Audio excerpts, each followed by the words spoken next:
Good morning, everybody, and welcome to the wrestlers class for Good morning. The spring term 2015. We're still here. We're still alive. Happy spring. Thank you to all of you who have come to join us today. If I can share briefly a little bit about the background of the wrestlers class. This is our 37th year, something like that, that this class has been going on, and we wrestle with all topics. And if you take a look at our schedule here, May, if you want to pass some of those around, if you didn't get the schedule, please take a look at our class schedule. We have an interesting lineup of speakers coming up over the next couple of months, and I might mention just a couple of them to you. In the rest of February, we have next week, we have Howard Frost has arranged for a speaker to come visit us from the National Prayer Breakfast, and it is Eamon and Safi Pascas next week. And I'll just give you a little bio about her. She studied Abrahamic religions and lectured throughout the U.S. and Saudi Arabia on subjects related to Islam, interfaith, and reconciliation between evangelicals and American Muslims. Eamon has experience in education and business, is frequently a speaker on bridging the gap between Muslims, Christians, and Jews. That's quite a tall order. Safi and Eamon are of Lebanese background, but live and work in Jeddah, Saudi Arabia. They consider themselves as being from a Muslim culture, but as followers of Jesus. And so they are attending the National Prayer Breakfast. They've been attending here for several years. So they'll present some discussion of their background, their work in the Muslim culture. That ought to be really interesting. And then later in March, we'll have another talk on Islam from Tom Webster coming in here. Then next, on February 15th, Kathy Arbison, my girlfriend, will be coming in here and share with us about her work in trauma counseling in Romania, and also about her in Kenya in the past, and also in the future going into Trinidad to do trauma counseling. Some of the work that she's involved with through her school at Regent University. So we have an interesting lineup. I won't go through all those, but please take a look and share this with your friends.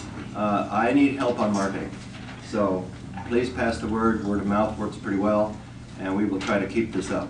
We also have a website called wrestlers.nationalpress.org.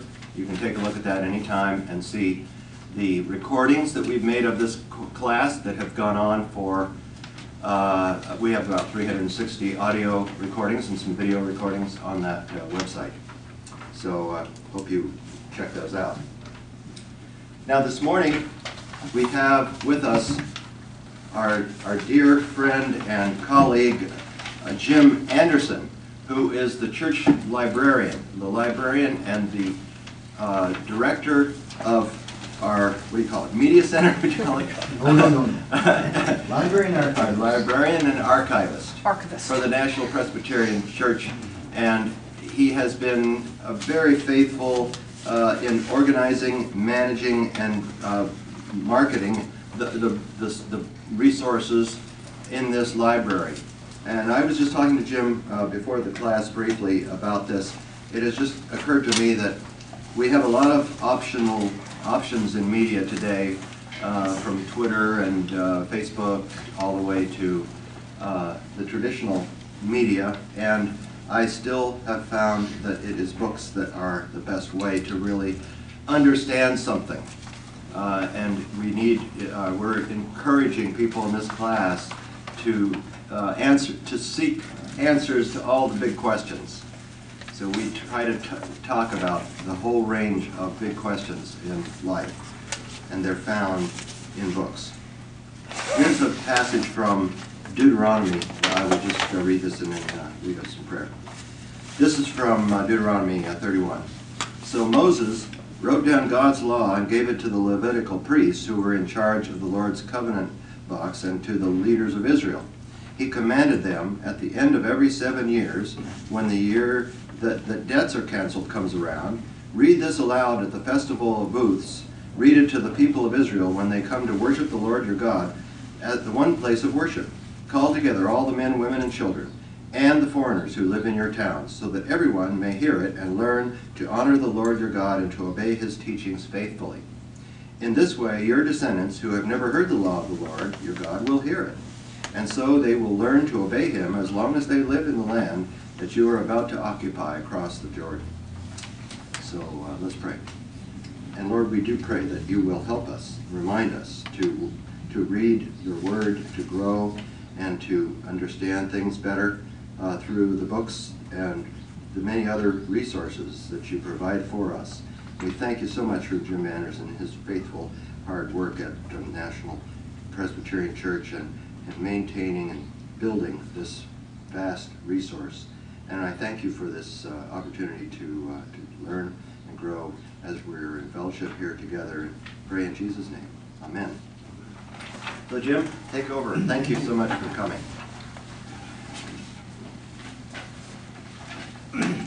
Thank you so much for having me here. It's an honor and a privilege to be here with you, and I'm hoping that I can provide you with some information which you will find informative and valuable from the resources that we have in the library. Just a couple of words about the library itself. The library was actually founded at the downtown church in 1921 with a volunteer librarian who came in on Sundays and helped keep the books together. It was 2 shelves of books. And from there it grew, and when the church moved from the downtown location up here to the Nebraska Avenue campus, it was decided early on that the library would go into the administration building. And if you've been upstairs to the Culbertson Library, you'll see that there are bookcases all the way around the whole room. That was completed early on, before the main church was even started in construction, because when they started tearing the old church downtown, Dr. Elson used the library as his study. That was his office there, and a lot of his personal books were in there, and that was where he worked until the new senior minister's study became available in the new building. So he was over there for a long time. And then when he vacated that space, that's when we started putting the library books into that space and opening up the library. There were probably 7 shelves of books at that time. So it was quite empty around there. One of the people who was very instrumental in moving it forward was Colonel William Smith Culbertson. He was a great churchman, and he had worked for the tariff organization in the federal government under President Wilson. When President Eisenhower became president, he very much wanted to become Secretary of State. And when Eisenhower picked John Foster Dulles, another good Presbyterian, Colonel Culbertson was devastated by all of this. So he gave up anything he had to do with politics for the rest of his life. But he put himself into the church, and he became involved in every aspect of the church that he possibly could. And he was very instrumental in the building of the new church here. One of the other things he was very instrumental in was his own Bible class. And when he had this Bible class at the church, he felt that the library was so inadequate. He says, you don't have enough religious books that are up to date. Most of your books are so old. He says, I'm going to bring my own collection. So he brought 350 books to the church and put them on the shelves. That was his own personal collection of books. And he used those with his students each week. And it's because of that act that the library was named in his honor. Probably when the church first moved here on the campus, there were probably about 1,800 books. And we now have about 15,000 in the whole collection. Some of them don't get used a lot. At one point in time, we had a search committee that wanted to make some changes in the library. It was a committee that was established by Dr. Barnes. And when they came in to look at things in the library, they said, well, look, here's a book. And here's a card in the book. One person took this book out. How many years have we had this book in here? Well, we've had it in here for 5 years. One person took this book out in 5 years. I said, yes, that's true. Took it out of the building. How many times do you think ministers and other staff members come into this library, pull books off the shelf? Even communicant members of the church come in on Sunday morning and will take books and put them on the table there, read them and look at them, and then leave them there. And so I get to reshelve those books. Actually, I don't.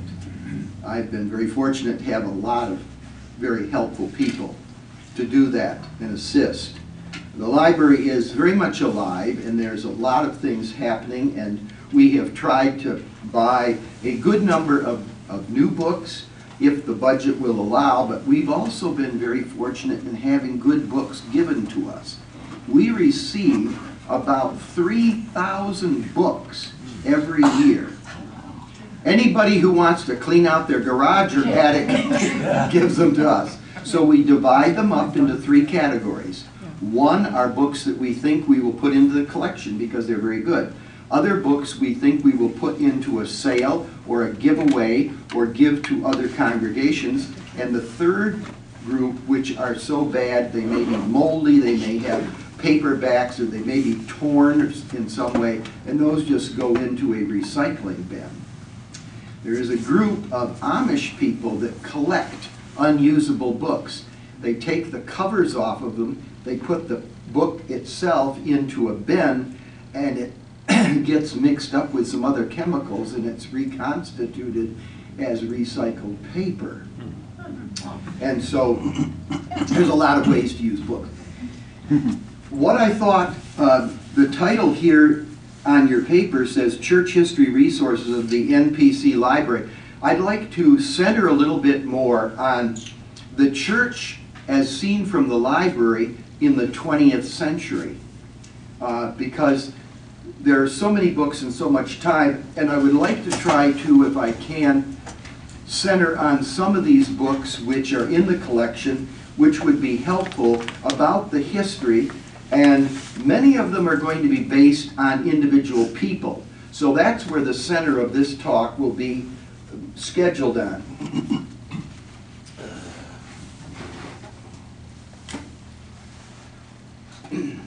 Beginning in the early part of the 20th century, 1901 to be exact, we have a rare book that was published in 2001. This book is entitled In Memory of President McKinley, the memorial of the life of William McKinley, our martyred president. And it was published by friends of his following his death. Tells about some of the things that he did during his lifetime and what he did as President of the United States. And then things about what happened when he was actually killed. And during the time when we had this president in office, in the early 1900s, I'd like to reflect a little bit on some of the things that are happening in terms of religion in the country, mostly Protestants and Catholics.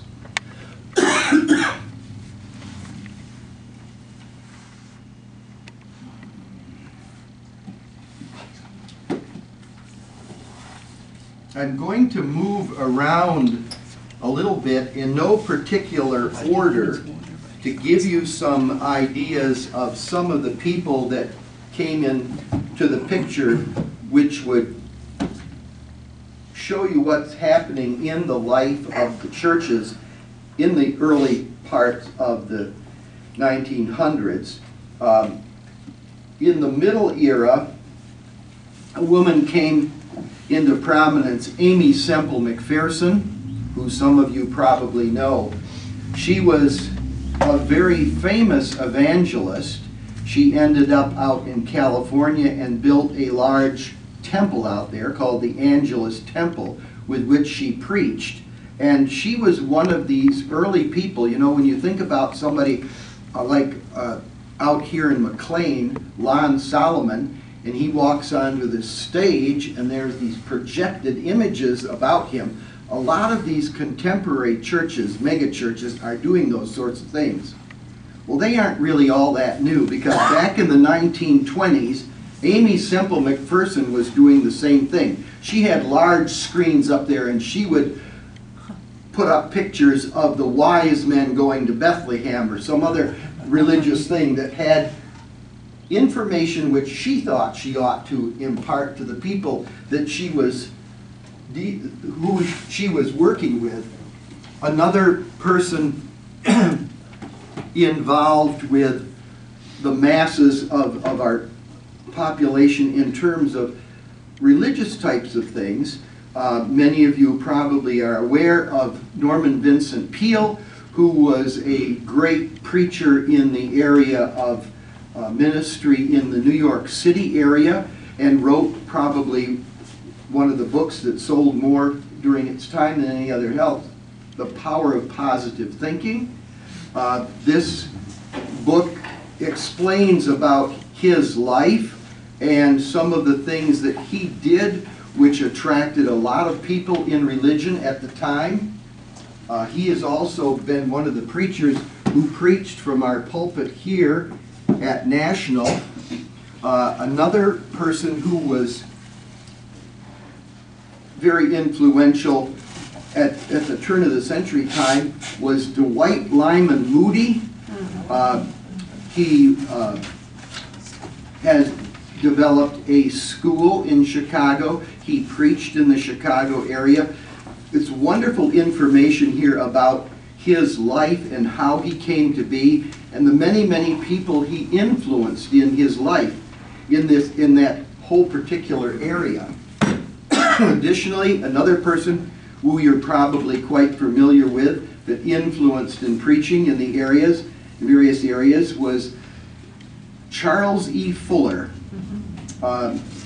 Dr. Fuller started out as a preacher and had this great radio ministry, which many of you may be familiar with, and he had tremendous audiences that were involved on Sunday mornings and on weekly services.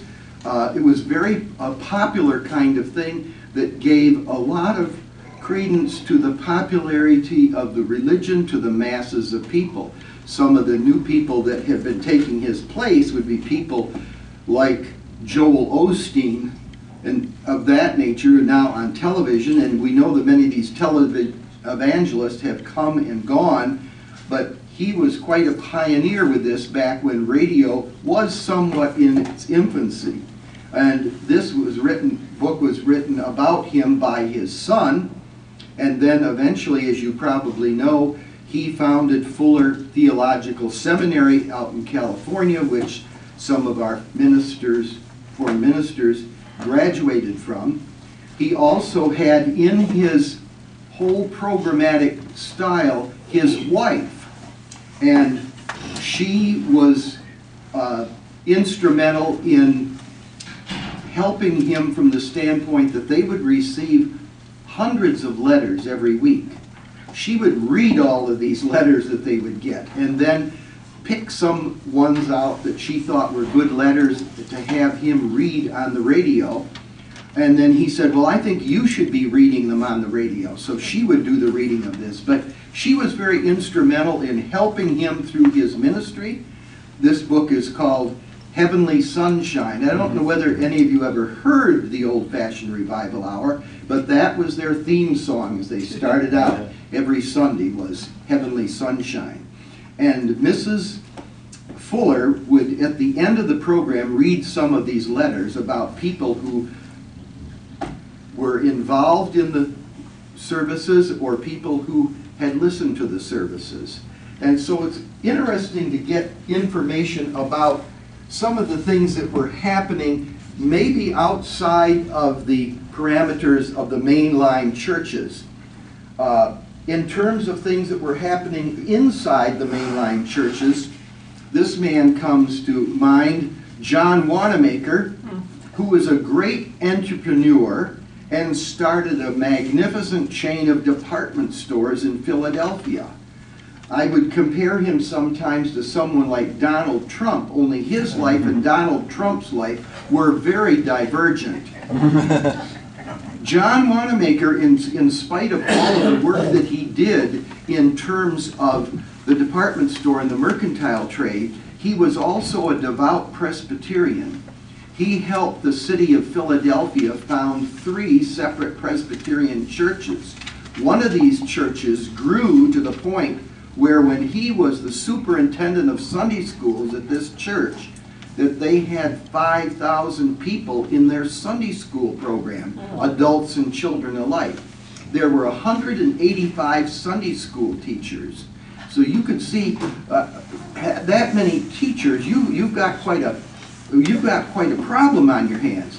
He had a wonderful house and farm outside of Philadelphia, and every year in the summertime, for 2 days, he would bring all of those Sunday school teachers and all of their families out there, and he would have this 2-day festival out there. He'd hire a merry-go-round and bring that out to the farm and give all of this food and drink and wonderful time for these people, and to show these volunteer Sunday school teachers how he felt about them and how good a job that they were doing in terms of the work within the church there. And it's an amazing story, and I don't think many people know about that aspect of somebody who is in our society.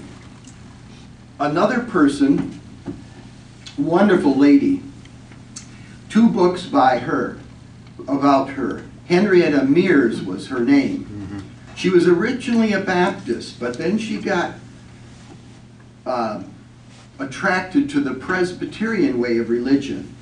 And many of you here probably remember Reverend Dr. Lewis Hadley Evans Jr., one of our former senior ministers.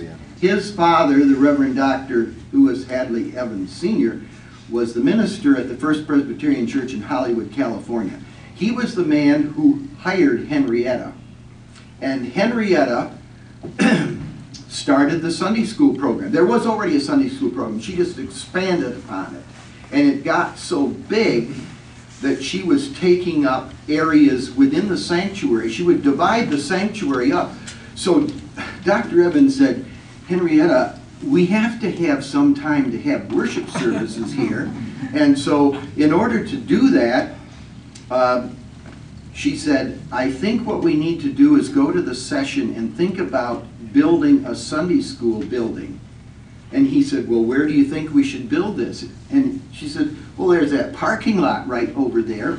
She said, well, that's owned by the so-and-so company. And she says, well, they don't use it that much. We could just buy that and build the building there, which they eventually did. And this building was a space about the size of the school building, the administration building, and this building all combined together.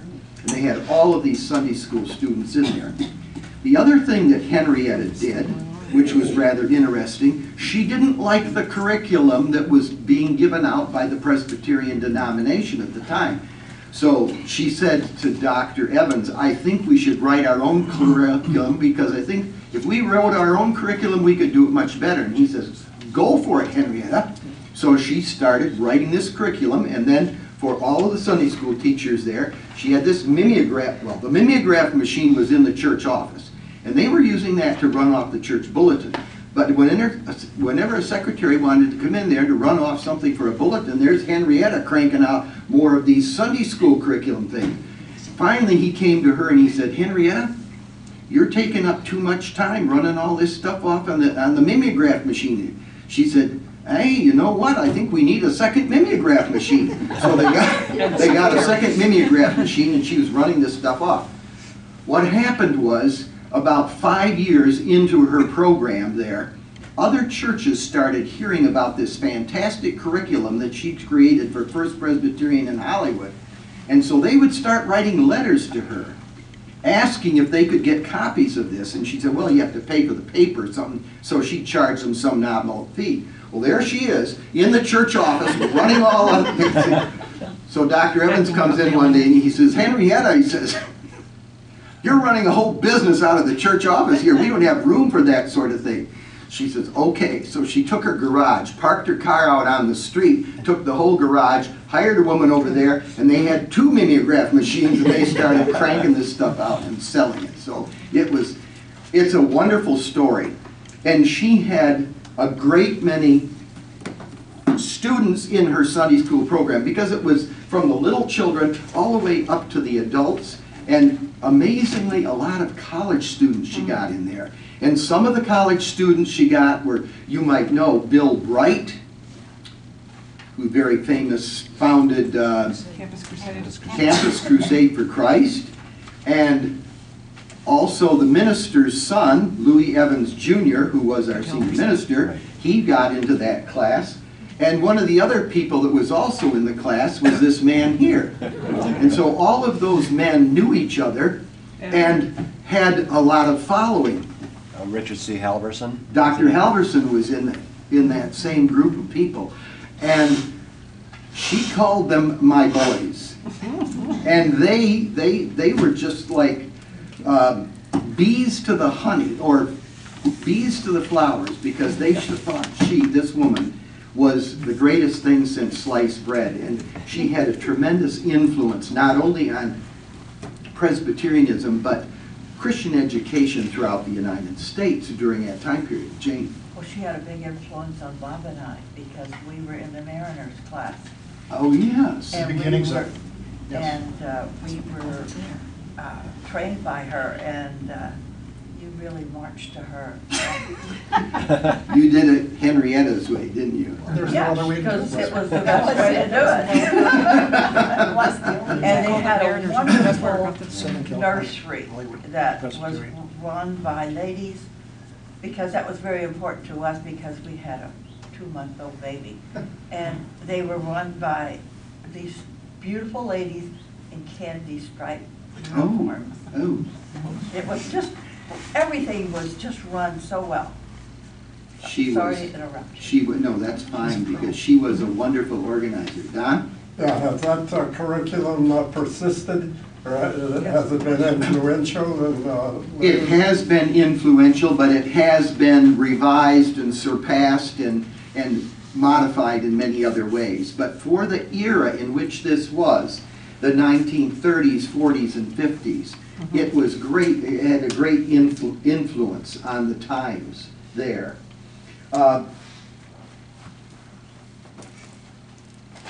We've got a number of good books about Billy Graham and his life. This is the most recent one, and it was only written about a year ago, so it has quite a bit of information about his last life. Yes? Yeah, just a question about the curriculum itself. Briefly, what did it cover? And also, how did Billy Graham partake of that? He was, Billy Graham and these other men that were mentioned were actually students at the time out in that area, and they came to these college class level Sunday school programs that she was running. In terms of the specificity of some of the curriculum, what she tried to do was make it more in line with what was happening in contemporary society of the times. Bring it up to date a little bit, and not have it being centered so much around teaching concepts that were over 150 years old.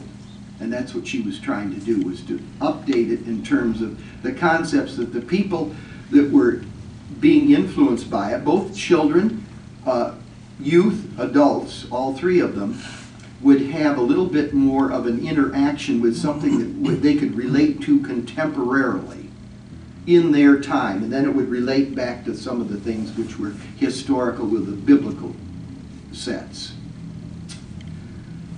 Yes, Ian. You got the Niebuhrs in here, Richard and Reinhold? I don't, they have the books over there, but I don't have them in here. We could talk about the Niebuhrs. Pretty important. Very much so. Another area was this era in the early 20s of the Reverend Dr. Harry Emerson Fosdick. He was trained as a Baptist minister, but one of his first calls was to the First Presbyterian Church in New York City, where he preached for some time. One of the most famous sermons he delivered was called, "Shall the Fundamentalists Win?" He had a more contemporary mode in which he espoused, rather than some of the old line fundamentalists within the church, and after he preached this sermon in which he was going to defend a more modern position, that created a lot of controversy. And so much so that at the General Assembly meeting in 1923, he was sort of called up on charges about his viewpoint being espoused in the largest city in the nation, in the name of Presbyterianism, so they thought. So a commission was set up to investigate him and his philosophical thinking. And his defense was covered by one of the lay leaders of the Presbyterian congregation at that point in time, brought into the General Assembly, was John Foster Dulles. This was, of course, long before he was Secretary of State.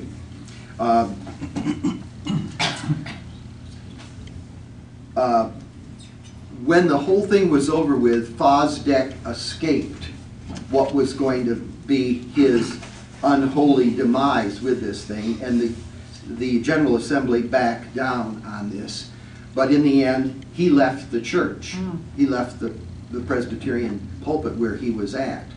About that same time, John Davidson Rockefeller was looking for a new minister at the Park Avenue Baptist Church in New York City.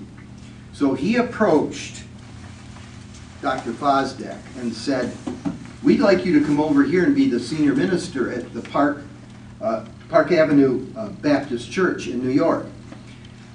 And he said, "Well, Mr. Rockefeller," he says, "I'm not all that convinced that that would be a good thing to do. You know, your church is known as a very rich and wealthy church, and if I start affiliating myself with Park Avenue Baptist, they're going to say, I've sold myself out to those rich people." And so Mr. Rockefeller knew that Fosdick was a tremendous preacher, and he didn't want to lose him. So if you can imagine this staunch Baptist that Rockefeller professed to be, he had a meeting with Dr. Fosdick one day for lunch, and he said, "What if I build a new church and don't call it Baptist Church? Leave the Park Avenue Baptist Church right there, and I'll just build a new church.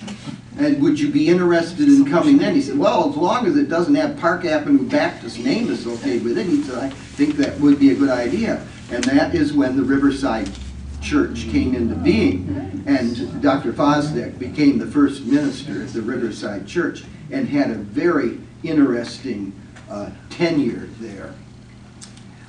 Going back to John Foster Dulles for a moment, remember earlier I said that when Colonel Culbertson wanted to become Secretary of State and President Eisenhower gave it to John Foster Dulles. This is a wonderful life story about John Foster Dulles and his relationship to the Presbyterian denomination. He was quite a Presbyterian. In addition to being a very important person in the state of the country itself, President Eisenhower, as you probably know, was eventually baptized at this church and became a member of this church. Was very interesting. One of the things that I found out later on, that when he got ready to be inaugurated for the first time, he said to the inaugural committee, he said, rather than have some minister stand up here and give a prayer, I'd rather write my own prayer and give it myself. And they said, well, this has never been done, Mr. President. Well, maybe it's time that it is done. And so he did. He wrote this prayer. It wasn't all that long. As a matter of fact, if you go into the Chapel of the Presidents in the narthex area of it, part of that prayer is written on the wall in there. The entire copy of the prayer was printed on heavy vellum paper by the State Department and then distributed around to certain important individuals. And since Dr. Elson was on the podium on Inauguration Day and was the one who was supposed to deliver the prayer, they gave him a copy of this. Well, as you know, there's a museum case down at the end of the hall here, right by the entrance, by the bell tower. And in that museum case was this illuminated prayer. And I pulled it out of there one day because it was falling out of the frame, and I looked at the frame and I thought, you know, that's a pretty junky frame. Maybe we should get it reframed and have it look nice and then put it back in there. And I turned it over on the back, and there it is a certified copy of the prayer that was only given to certain high officials in the whole United States, and this certification is all numbered, and it says it was given to the Reverend Dr. Edward L.R. Elson, National Presbyterian, and it is one of 29 copies that were printed, illuminated, hand illuminated. And it says, oh, and by the way, the frame was made by the White House carpenters from wood that was used in the construction of the inaugural platform. And when they tore down the platform, they got some of this wood and they fashioned it into these frames for there. So it does have a historic thing. So I did not take the frame and throw it away. But what's going to happen, it is being, the frame will have the document in it, but then there will be another frame right next to it, and that will have the thing that's on the back, so you don't have to keep turning it around and that sort of thing. But we do have a lot of relationship with people in government because there was a time period when more people seemed to be involved in religion. We don't see that so much anymore. There are fewer people in the churches. You know that when the Northern Church and the Southern Church joined together, we had about 3 million plus members. Well, we've lost about 1 million of those members. And we go in here today into the services, and it's rare to see someone like that. When we had the church downtown, this was one of the men that came in and worshiped every day because he was a member of the congregation. Henry L. Stimson, who was the Secretary of War under Franklin Roosevelt. And unfortunately, we have a big plaque honoring him, which was never put up outside, but I'm working to get that put up there. But he was a very interesting churchman, and not only just came to the church, but got involved in the committees and the organizations, the same way Arthur Summerfield, as the Postmaster General of the United States, got involved, in the same way as Thomas Clark, the Associate Justice of the Supreme Court, got involved. And these people were on the boards and involved with church activities. They just didn't do their job and nothing else. In connection with what you're saying, I would just like to observe that before I belonged to this church, before I joined this church in 2002, I belonged to Foundry Methodist Church downtown. And Bill Clinton and Hillary Clinton were there every Sunday. They were in town. I don't think we've seen that since. No. But it was quite wonderful to see them there. It may not be widely known, but Henry Stimson was on the targeting committee for the atomic bomb. Oh. And he concluded that the war would end if the Japanese would leave their religious artifacts, and so he excluded Kyoto from being both conventionally an atomic bomb. I wonder if any of that had to do with his religious convictions. Yeah, even though the Japanese had a different religion, he still recognized the need for symbols and artifacts and shrines, and so he preserved Kyoto. Well, Kyoto is one of the most historically beautiful Japanese cities. It's an old capital, and it would have been horrible to have had it destroyed. Another era in the 20th century was an era that happened in the 20s also, and it revolved around a great Presbyterian controversy, and this book gives some information about that. It was divided up into two groups, and the two groups of people were divided up at the biggest seminary in the country of Presbyterianism at that time, at Princeton. One group of people was under the influence of J. Grisham Machen. And in the 1920s, there was a group of conservatives within the Presbyterian denomination and a group of moderates who were trying to be a little bit more forward-thinking.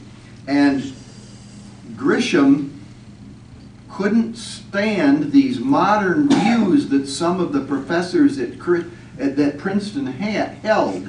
And so it came to blows and eventually divided the seminary right down the middle. And Grisham, who was one of the professors, along with about 8 other professors, left because of the fact that they wanted the fundamental aspects of the religion to be taught as the way they had been done all along. And some of the more progressives, as they called themselves, professors, decided that times were changing and we should try to change and evolve with them. And he would have none of this. So he picked up his marbles and left, and he also took 8 other professors with him. They went to Philadelphia and started their own seminary called Westminster Seminary. It's still in business today. And they then moved from the Presbyterian larger denomination at that time to a smaller denomination. And there is a lot of information about what happened during that time and the big controversy in some of these books here that we have in the library. I won't go into it and belabor it a lot more, but I think it's interesting to see how some of these struggles with the church happened in different eras. Even back into the 1800s, there was all these struggles, and you know the big controversy with the blacks and the whites when the church divided down the middle during the time of the Civil War. And in today's society, sometimes we have it divide down the middle because we're going to have the gays and the not gays, and the ones who are going to be married and the ones who are not going to get married, and so we're splitting all things up like that. We had a group that started back in the 70s that split away from the mainline denomination because they didn't want women to be ordained, they didn't want women to be preachers, they didn't want women on any of the councils and church bodies, because they said that's the way it was in the old days and we are going to be ultra-conservative like that. In 1971, the week after Christmas in Atlanta, Georgia, these group, 67 congregations met together and decided they were going to form their own new denomination of conservative Presbyterians, which they did. And they decided to call themselves the National Presbyterian Church. This was in 1971. At that time, the head of the Board of Trustees of this church was General Reginald Harmon, who was a lawyer. He was also the Judge Advocate General of the United States Air Force and President of the Board of Trustees. And when this complex was built, he had the foresight that when we were going to call this place the National Presbyterian Church, he says, we have to safeguard that. And they said, what do you mean we have to safeguard it? It's the name. He said, no, we have to safeguard it. So we go to the United States Patent Office and register it as the National Presbyterian Church Incorporated. And so he sent a very nice letter to these people down there in Georgia and said, we're glad that you want to have your own denomination, but unfortunately you can't use this name because it's a trademark name for the church here in Washington. What do they call themselves? What are they Oh, now? Presbyterian Church Of of America. America. In America. They switched. Of America or in? In America. In America. There was an old Presbyterian Church of America, but that has since gone out of business. Hopefully they will too. Another interesting thing that happened within our denomination, and this has happened in our own lifetime. I don't know how many of you know about this man. His name is the Reverend Dr. Eugene Carson Blake. Presbyterian minister, and he was the stated clerk of the Presbyterian denomination. That's the highest office you can rise to within Presbyterianism in this country, anyway. And Dr. Blake worked in Philadelphia at the headquarters there of the Presbyterian denomination. There was a movement during the 50s, which he became involved with, along with Bishop James Pike of the Episcopal Church. The two of them spearheaded this thing, which was called the Council on Church Union. And what the idea was to do is,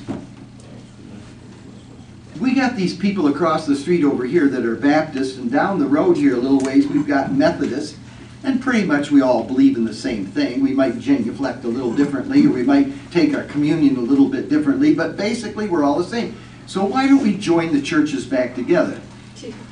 So this large conference, a Council on Church Union, was founded by these two men in order to bring together the Lutherans, the Baptists, not the Baptists, the Lutherans, the Methodists, the Presbyterians, and the Episcopalians, all into one bigger church, and we wouldn't have these separate denominations anymore. Well, that went on for a number of years, and the word at the end was, we like our Presbyterian church and our roots going back to Francis McAmee, who was the first Presbyterian minister here in the United States over in Maryland, so we'd like to keep it that way. And so they did go out of business. But there was a lot of talk and a lot of information about that. Another thing happening in our country, and I bought this book, and some people say, what on earth would you want to buy this book for? It's the history of Cecil B. DeMille, his life. And I don't know about you, but myself growing up, and I think probably you did too, you probably saw some of his big epic pictures, King of Kings, the Ten Commandments, and a number of things that were, this man, I remember seeing one of those big movies, and he came on the screen before the movie started, and he started telling about how he had gone to different religious libraries at seminaries and tried to find information to make his pictures the most authentic as possible in accordance with Holy Scriptures. And he spent a lot of time doing that. And many people, you know, we've got many people in this country that don't espouse to any religious following at all, but many of them will still go to the movies. And what they know about religion is what they get from the motion pictures. And he had a great influence on a number of people in that area. And then moving on, I thought this was really interesting. This little book here is called The World According to Mr. Rogers. And when you stop to think, here is a man who became ordained as a Presbyterian minister, but he didn't take a calling to go to Falls Church Presbyterian or to Chevy Chase or Puxatelli, Idaho, but he thought he could serve best somehow in the television industry. And probably you have children that grew up listening to that kind voice of the man in the cardigan sweater each day. And there's some wonderful philosophy that he espouses in this book. Died unexpectedly. Another person that came along in the early part or middle part of the century was William Sloane Coffin Jr., the son of Henry Sloane Coffin. And if any of you are Washingtonians, you may have remembered what was the name of the furniture company? W&J Sloane and Company. I know that Jacqueline Kennedy used to buy furniture from them. They weren't a cheap furniture company, but anyway, this was some of his relatives. He became quite controversial. He became a minister, I think, for about 20 years at Riverside Church in New York City. And when the marches came up to go to Selma and places of that nature, he pulled a bunch of people from his church and they went right down there to get in the thick of things. And a lot of the people, conservative ones back in New York at Riverside, were not very happy with him. But he said, these are the kinds of things that Jesus would do. Jesus didn't avoid the controversy. He got right into them. And controversial as he was, he still got some very interesting things. Also against the Vietnam War. Yes, very much so. Another person, which you may or may not like, is Bishop Fulton J Sheen. He was probably one of the first ones to have a television ministry, and thousands of people listened to him through the television. And this media, pulling religion into some of these other medias, was an important aspect in which people were drawn to in large groups. I'm also thinking of some of the people that became iconic figures in religious life. Clive Staples Lewis. Now, most people don't know his name, but anyway, his family called him Jack. I guess if you had a name of Clive Staples Lewis, so you probably want people to call you Jack too, but in any event, there are some very good books within the library about his life. And there was a motion picture made called Shadowlands. I don't know whether any of you saw it. We have a copy of that motion picture in the library also, so we're truly multimedia.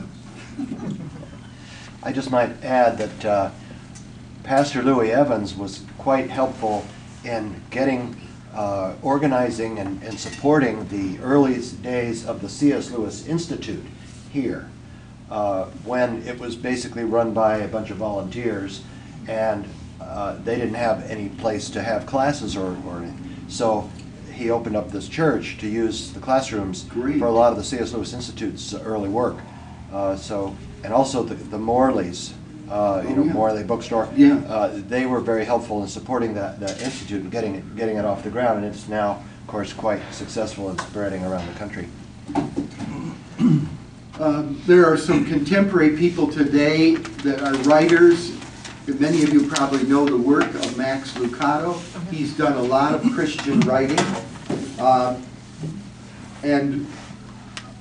My niece did a PhD dissertation on Dietrich Bonhoeffer, and Bonhoeffer was a very influential Christian man, and it's interesting to read about his life and how it came about and the end of his life and his beliefs. This is a very recent book about Bonhoeffer. Many of you know Henry Nouwen, another renowned writer in Christian study.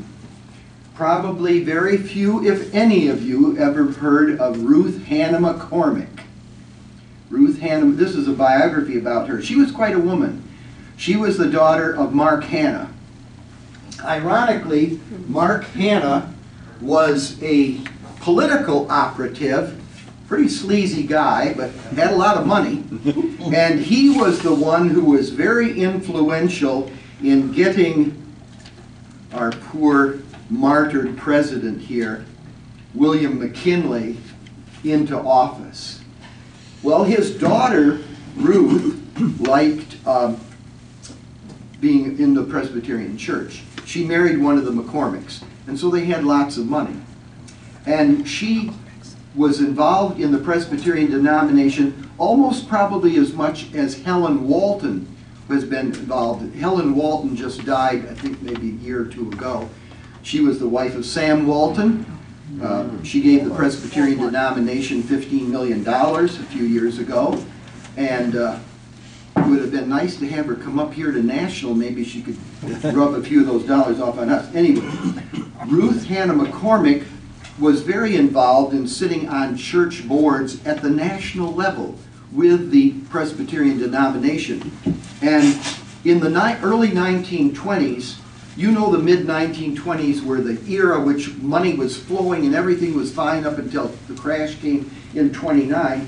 And Ruth McCormick thought, like a number of other Presbyterians did at that time, if these Episcopalians up here on Mount Alban can build a national cathedral for themselves, why can't we build one for Presbyterians?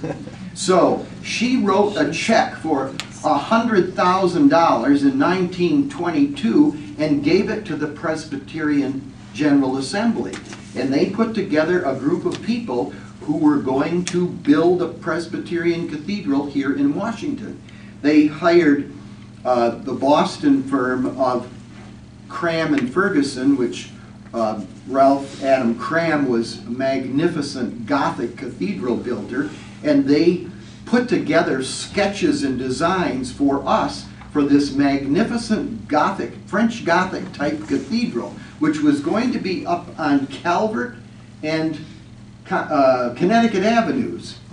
And so the money that they got from Ruth, they bought that property up there, they put the architects to work, and they were really going great guns until the Depression hit and the stock market crashed. And they said, whoa, we better sell that land as quick as we can, get our money back so we can put that into the coffers here at the General Assembly to keep our denomination going, because times are tough. So they were able to sell it to the Shoreham Hotel Corporation. That's right. They bought the land and they built the Shoreham Hotel there today. And that was the end of the idea for a national church for the Presbyterian denomination until 1946. The war was over with and then they decided to go through with it. And there's a lot of stories surrounding that. And I have wonderful copies of the minutes of the General Assembly of 1946 and 1947. You can look through and you can see who said this and who said that and when they decided it was going to be and where it was going to be located and when the committee would come here to Washington and interview all these churches around town here. You can't believe how mad the people at the New York Avenue Presbyterian Church are that they were not named as the national church. The church of the First Presbyterian Church of the Covenant was then the larger of the two churches, and they had a lot more influential people going to the church at that point in time, and so that's why that was selected there. There are many other stories that I could give to you about some of the books that are in the library, but what I wanted to do was to sort of whet your appetite with some of the possibilities that we have there, and some of the things. There's a lot more stories and a lot more books, but I think we're very rich to have sources and resources which can help us to go beyond just a sermon. Not saying there's anything wrong with sermons and the Bible itself, but expand beyond that and add to that. Sometimes on a Sunday morning, Dr. Rennick will mention a book, and some of those books, almost all the books that he mentioned, we then go out and buy and put into the library. And it's a wonderful resource. It is one of the largest church libraries on the east coast of the United States between Maine and Florida. And it was named by the National Church and Synagogue Library Association as one of the finest libraries of religion in the United States. Wow. For individual congregations. And so I'm very happy to be associated with it, and I love dearly to have you come and take out books by the armload. Thank you. Thank you, Jim, so much.